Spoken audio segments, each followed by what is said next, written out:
kapatid, at yun, nandito na nga tayo, no? At syempre kakausapin din natin si Sir Bugs kung ano nga ba ang paano yung paraan na pagpapakain nila at pag-aalaga nitong mga baka, syempre, at kung ano yung mga lahi nila.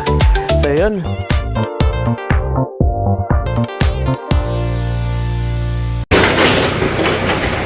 Hey, hey.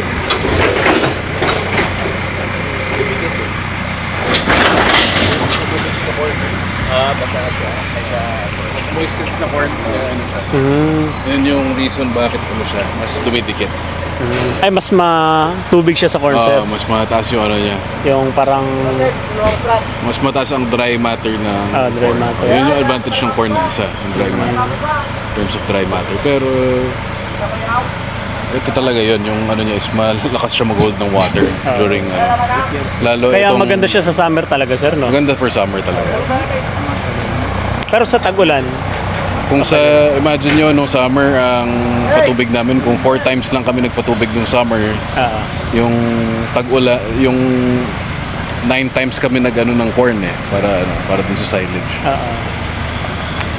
Malayo yung ano niya, yung difference niya.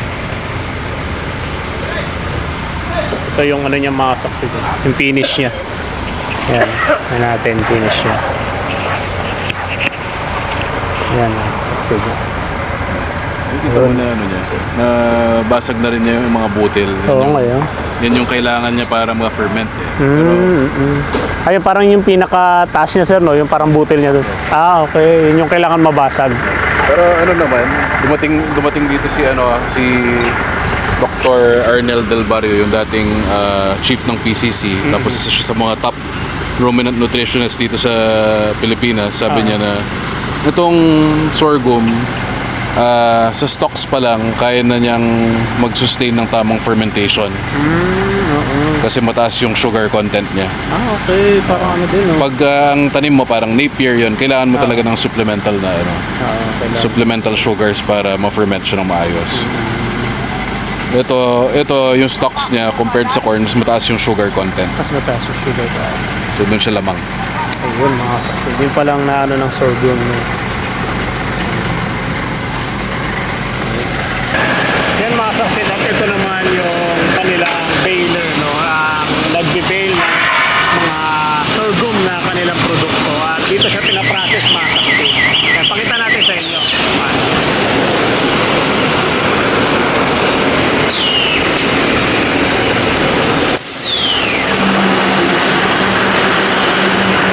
Yan, mga saksi.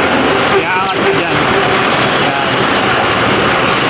Iaangat nyo dyan. Tapos dito sa mapupulpak. Yan. Magbabalot.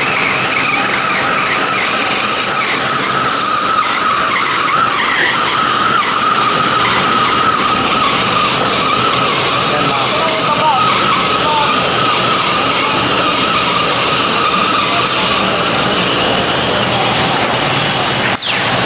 Ito yung ano niya.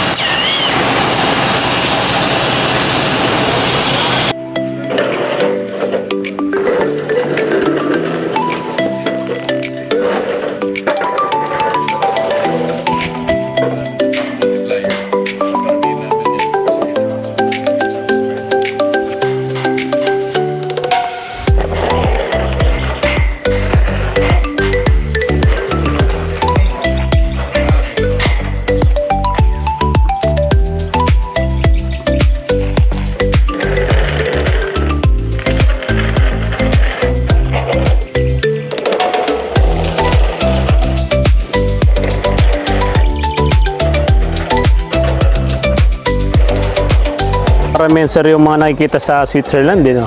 Ganitong mga baka eh. Yung Switzerland, yung simmental, yung parent breed nito. Pero ito kasi parang ano na to, may lahi na ng Brahman. May lahi ng Brahman. Para tropical makapag-adapt sa Australia. Okay. Yung sa Switzerland kasi malamig. Hindi sila tropical. Sa Switzerland, sila dual purpose breed. Nag-produce sila ng milk, tapos meat. Okay. Pero dito, more of meat type yung napunta sa atin. Parang mas malalaki ata ang yung pag milk, sir, di ba? Mas malalaking baka. O ganito rin yung size nila, ganun. Same lang. Meron Same may lang. malaki, may maliit. Meron din silang mga malalaking baka rin. So yun mga kasaksid, at syempre naandito rin tayo mga kasaksid, no, sa Balungaw Integrated Farm, at dito mapapansin nyo mga kasaksid na andito ang kanilang mga baka, no, ang mga baka nila Sir Bugs, at yan nakahira yan, at dito ang kulungan nila, yan dito sa bundok, no. Ayan mga saksid, at iba-ibang ano to, no, lahi, at mamaya tatanungin natin kung ano nga bang mga lahi ng bawat baka na to. Ayan, mayroong brown, ayan yung mga puti mga kasaksid, at hanggang dun, no, hanggang dun ang kanilang bakahan. So ayan siya mga kasaksid, ayan itong mga baka, at tatanungin natin kung anong lahi. Ayan syempre, at andito rin yung produkto nila, no, na pinapakain sa mga baka mga kasaksid. So yun mga kasaksid, at yun nandito na nga tayo, no, at syempre kakausapin ulit natin si Sir Bugs kung ano nga ba ang paano yung paraan na pagpapakain nila at pag-aalaga nitong mga baka, syempre, at kung ano yung mga lahi nila. So yun, sir, ano po ba yung ano nito, sir? Mga lahi ng ating mga baka, kasi may brown, may white, ito. di ba, Meron sir? tayong ilan dito, meron tayong Simbra. Combination siya ng Simmental tsaka Brahman, parang pinag-combine mo yung dalawang magkaibang breed para mag-produce ng isang breed ng baka na tatalunin niya yung weight gain ng Brahman at ng Simmental na parent breed niya. I see. Parang ito talaga recommended talaga siya sa mga feedlot operations. Feedlot. Sila yung mabilis na mag-convert ng karne compared doon sa mga okay. yung Brahman lang or Simmental lang. At pinagko-combine mo yung dalawang traits na yan kasi dito sa ang Simmental kasi from Switzerland, ang Brahman is from developed sa US pero ang origin ng lahi talaga niya from India. So pag pinag-combine mo yan, magka-create yan ng hybrid vigor. Parang ano lang din yan, hybrid na palay, hybrid na mais, 'di ba? Pag pinag-combine mo yung magkaiba na species, yung hybrid, tatalunin niya yung inbred na variety na pinag-combine mo. So ito makikita nyo, dito sa farm namin ngayon, kaka-start pa lang kasi ng rainy season, mga 2 weeks ago. So 2 weeks ago. pa-recover pa lang yung damo namin. So, ang ginawa namin for the meantime, habang hindi pa namin sila pwede ilabas for grazing, binigyan muna namin sila ng corn silage production namin. Ito na yung papakita natin yung yung binuksan na kung paano niya pinapakain. Sige. Ito, Dux, pakita natin na binubuksan yung isa. Ito na yung isang nakabukas na niya. Yung galing dun sa baler natin. Galing sa baler. Yan mga kasaksid. Makikita mo talaga wala siyang walang nabubulok, 'di ba? Talagang siya. Fresh na fresh. Maganda yung pagkaka-ferment niya. Yan mga kasaksid.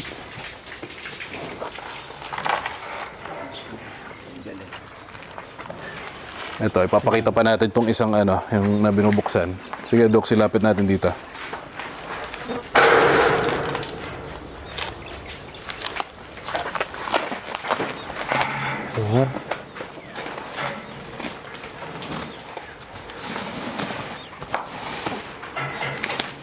Kita mo, gold na gold siya, tapos walang amag, walang nabubulok. Walang nabubulok eh.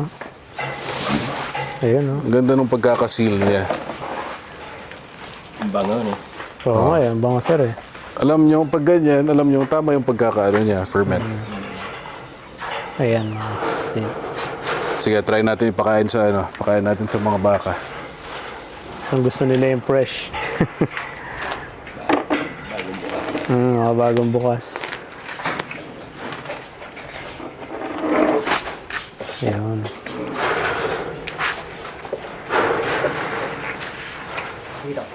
O, ayan. Ayan. Tapos yan kakainin na nila.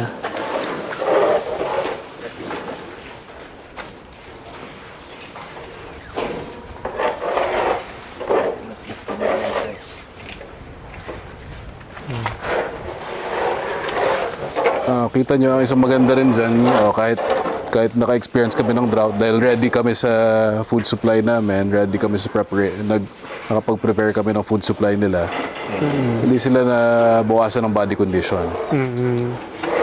Pag-ano talaga. Maganda pa rin yung condition ng nila, ng katawan nila. Katawan nila. Itong group na ito yung natin, yung pregnant herd. Ito, sir. Itong group ito. Okay. So maganda dyan dahil taas ang nutrients, medyo busog pa yung iba. Pero dahil mataas yung nutrients ng ano natin, yung corn silage natin, yan. So, sapat yung nutrients na may bibigay nila sa mga anak nila Sa mga paglabas. anak nila. Ito sir, mga ilang heads yung mga buntis na dito sir? Ganun. Ang total namin is 33 heads. 33 heads. Pero ito lahat sir, ilang heads lahat to sir? To lahat nasa 70 heads. 70 heads. Parang ilang years po kayo sir? Anong year kayo? Parang ilang taon na siya mula na sinimulan niyo tong pagbabaka niyo sir? Na rin siya, nasa 13 years na rin siya. Pero kung ako lang, nasa 11 years na ako na nag-aalaga ng baka. Baka. Ano yung mga kadalasan sir, mga naging problema or naging niyo sa pagbabaka sir? Marami. Siyempre, yung dahil bago ka, magkakamali ka sa baka na inalagaan mo. Hindi mo alam. Minsan nagsasayang ka ng oras.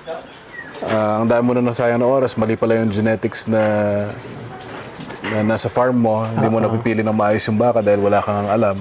So, over time yun, nadi-discover mo kung ano talaga yung baka na babagay sa operation mo. Sa amin, ang nakita namin, ang pinaka-importante sa amin dito dahil nagme-maintain kami ng baka is kung gaano sila kadalas mabuntis. Hanggat maaari, ang gusto natin, nabubuntis sila on a yearly basis, every year. Every year. Kasi kung hindi sila nabubuntis, kunwari may isang year na nag-produce sila ng anak, tapos hindi sila nabuntis. Yung time na yon parang mini-maintain mo sila, merong nag-aalaga sa kanila na syempre binibigyan mo rin ng sahod. Ay parang hindi sila nagbabayad, kumbaga para silang hindi nagbabayad ng rent para mag-stay sa farm. So, ginagawa namin, mini-maintain namin dito yung yearly na nanganganak at alam namin na over time ang mangyayari dyan, yung anak na mapoproduce sila rin yung magiging productive na yearly na nanganganak. So, yun yung gusto namin paramihin na lahi dito. Para at least, wala yung nasasayang na oras na nagpapakain tayo ng baka na walang laman or walang anak na napoproduce. Tapos sir, nag-ano rin kayo sir ng pang milk, gano'n, pang gatas. So, ngayon wala pa kami sa milk production, pero more of meat production. Meat production. Yung mga baka namin na hindi pumapasa sa breeding standards namin, yan, tinatanggal namin tapos fina-fatten namin sila kung kinakailangan na i-fatten. Kung kailangan na i-fatten. Para makuha natin yung tamang carcass recovery. Kasi kung kakatayin mo sila ng payat, maliit din yung carcass na makuha mo. Maliit lang At ginagawa namin to lalo kung meron kami excess na mais na pwede ipakain.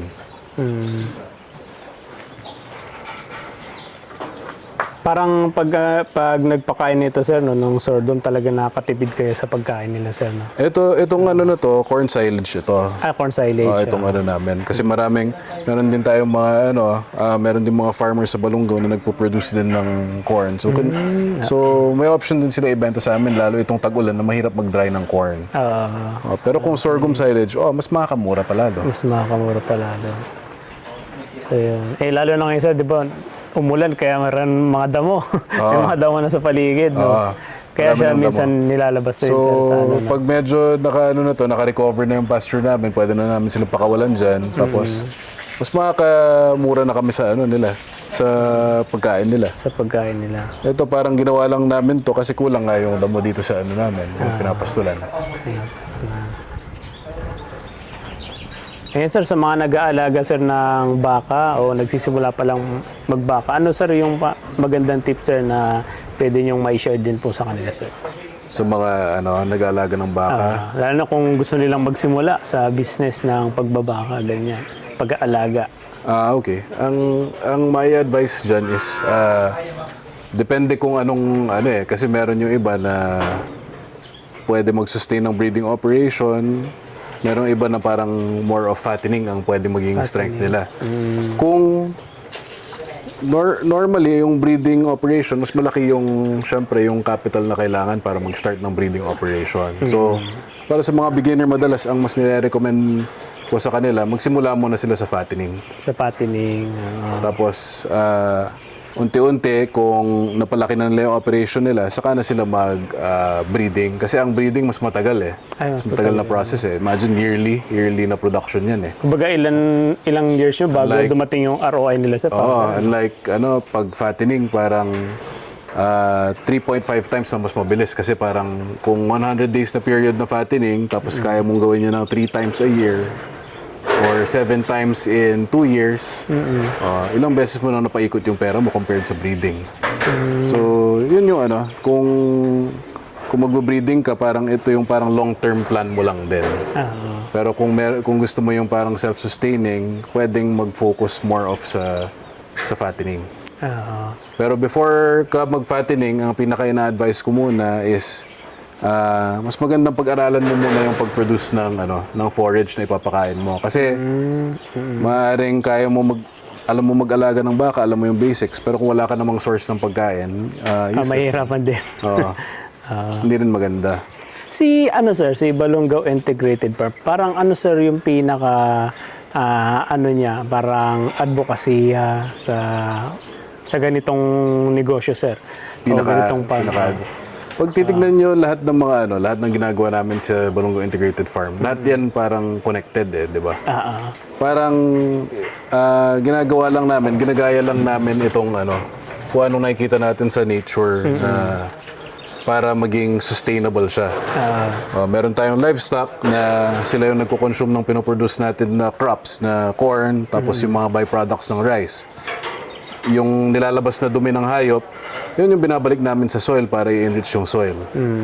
Tapos, ang mangyayari doon, either mag-produce siya ng pagkain ng tao or pagkain ng hayop, parang makikita mo, may circular umiikot talagang may parang circular economy lang siya. Circular economy. So, yun yung tinatry namin na gayahin na process. So, same din, kung papakawalan mo itong baka, ang treatment namin dito sa mga baka is sila yung kasama natin na mag-i-enrich ng soil. Kasi hindi lang nila kinakain yung grass. Kung anong kinakain nila, binabalik din nila sa lupa. Binabalik din nila sa kung hindi man namin nagagamit sa grass yun, binabalik din nila through their manure and urine. So, yun lang yung sinusundan natin para maging sustainable itong project natin.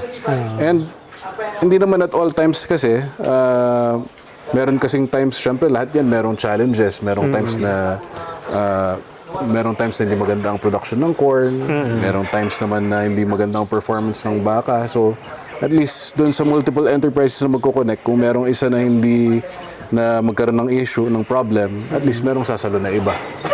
And sa process na yan, sa ginagawa natin, halos walang nasasayang. So, nagiging mas efficient tayo at mas nalilesen natin yung yung expenses natin. So, kasi talagang bumabalik lang siya, kumbaga, umiikot siya yun naman talaga yung kailangan sa, di ba, ng ibang mga, lalo na sa mga nagbabaka. Kasi, aminin na natin o hindi, ang hirap din talaga makahanap, lalo sa pagkain. Kung marami ka rin baka, sir, di ba? Yun talaga yung challenge. Ang masakit doon, yung pagkain talaga nila. Lalo na kung wala ka noon malawak na lupain, di ba? Tapos pinapakain mo lang din siya. Kaya ito talagang the best talaga siya dahil ito sir, nabibenta nyo pa yung sorghum, di ba? Yung maraming options. Sa lahat ng ginagawa namin, aside from yung umikot, lagi kami merong plan B. Okay. Kasi ang farming talaga, syempre, very fragile Parang isang bagyo lang, ganyan, pwede mo wipe out yung tanim mo. Pwede mo wipe out. Isang sakit lang, pwede mo wipe out yung buong herd mo. So, yan, lagi tayong dapat ready kami sa lahat ng mga pwede maging crisis dyan. Dapat, yun yung natutunan namin over 11 years of farming. And itong mga kasama ko rin sa farm, na rin yan, on average, parang nasa 9 years na rin yung average na kasama ko dito. Grabe, no? Talagang na. Mas karamihan sa kanila, mas bata sa akin, pero imagine nyo, parang dito na sila tumatanda sa farm. And na sila, sa overtime, na-develop na rin nila yung skills. So, kabisado na rin nila yung tamang pagpapatakbo ng farm. Ayun mga kasaksi do. Kaya grabe rin yung natutunan din natin kay sir sa pag-aalaga ng baka at sa pagtatanim syempre, di ba? And malaking bagay din yung mga natin, yung mga kasama rin natin, kapwa natin na farmers dito sa Balongaw na nagtatanim din ng corn. Kasi in a way, parang nagtutulungan din kami kung kailangan nila ibenta yung produce nila, mababa yung presyo ng grain. Dito kami na nagpo-produce ng silage, so pwedeng bilhin sa kanila yung production nila. Kasi may time kasi sir, di ba, lalo na kung talagang palugi na talaga yung nila, kailangan na nila talagang ibenta. Yun yung isang option. Pwede nila ibenta sa amin. So yan, lang din kami. Yan, parang malaking tulong nila sa farm, tapos yung farm somehow nakakatulong din sa mga farmers. So, yun yung mga kasaksid, yung mga baka nila sir, no? At ito, may mga nakita pa akong maliliit sir, no? Yung, ayun, kanina tumatakbo-takbo. Meron pa, hiniwalay namin dyan kasi itong ibang baka dito kasi na manganganak na kasi yung iba. So, gusto natin nakafocus na sila dun sa yung ipoproduce nila na anak. Produce nila na anak. So, hiniwalay na namin yung ibang mga maliliit. Parang sa 70 head sir, di ba? Yeah, O ay 70 yung sa mga babae, sa mga female, mga 30 ba? 33 ang 33. buntis. Oo. Sa isang taon sir, ilan yung napoproduce nilang anak? Isa lang per year. Isa sila per year. one Parang per year ang nadodoble kaya. yung ano nila. Pero may ibang genetics na may ibang baka na every other year ayaw naman namin yon. Okay. Kasi syempre same lang yung papakain mo sa kanila. So ibig sabihin nun, mas expensive na mag-produce ng isang calf. Oo. Kada baka kung every other year siya manganganak. At dahil yung fertility na yan, hereditary yan, pwede niya mapasa sa next generation, ganun ulit yung ibibigay sa'yo na problema ng next generation. Oo. Kaya ang gusto natin, habang tumatagal yung mga susunod na generation, Mas every year din every na year nanganganak. yun ang Productive. maganda. Para talaga, makita yung talagang mga productive talaga ng mga baka. Oo, kasi kung papakainin mo yan ng 18 months para makapag-produce ng isang calf compared sa 1 year, ang laki na ng expenses, yung pinagkaiba, di ba? Yes. Kung meron kang additional na 100 na ganyan sa next generation, kunwari, or sabihin natin additional na 50 heads, mga anak na gano'n na every other year nanganganak, di napakalaki ng difference. Napakalaki ng expenses. So, gano'n lang. Tuloy-tuloy lang na process. Tapos dun sa performers na yan, yung yearly na anak, dun din kami kumukuha ng bull namin para yung trait na yan, maipapasa niya sa next generation. The next generation. Ayun, mga kasaksid, oh. And then, syempre, message lang rin po kayo, no? Kung, sir, sa mga gustong mag-avail ng ganitong, natin, no? Na package na naka-silage na yan. Ayun, naka-corn silage na. Naka-corn Yes. silage. So, paano sila makakontak ulit, sir? Sa, sa Balonggao Integrated Farm? Yes, pwede lang kayo mag-message sa Balonggao mag-message lang Integrated sila. Farm. Or ito, pwede kayo tumawag sa 0920-949-9680. Ayun. Yun yung number ng farm. So, yun lang.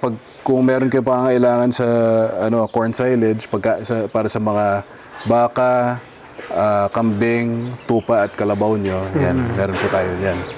Sa shipping fee naman, sir, paano siniship po ba siya Depende rin po nationwide? sa distance. Siyempre, sir, alam Depende niyo sa naman yung diesel. Hindi pa po bumababa. So, nakadepende po yan sa area. So, yung mga malalayo po natin na customers, ang ginagawa po natin, ina-advise po natin sa kanila na kung meron silang kilala na pupunta dito ng Pangasinan, ay mag-backload na lang po tayo.